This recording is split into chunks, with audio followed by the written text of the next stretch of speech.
खबर शामिल कयूं पिया मलीर खां।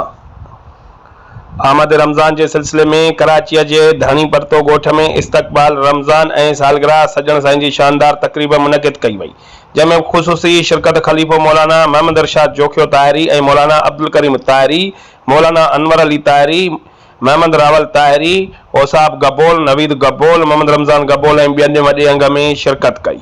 हुन मौक़े ते मशहूर नात ख़्वान मौलाना शबीर अमन ताहिरी ऐं मुनीर अमन ताहिरी शान रसूल ऐं सना ख़्वानी कई।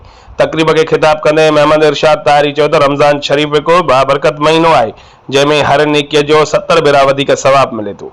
असां हिन महीने में रोज़न ऐं निमाज़ तराविया जो भरपूर एहतमाम करणु घुर्जे।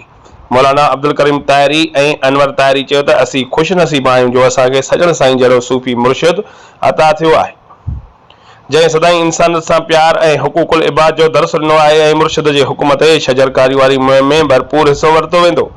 रिपोर्ट कराए मुश्ताक गबोल, बे न्यूज़ मलीर, कराची।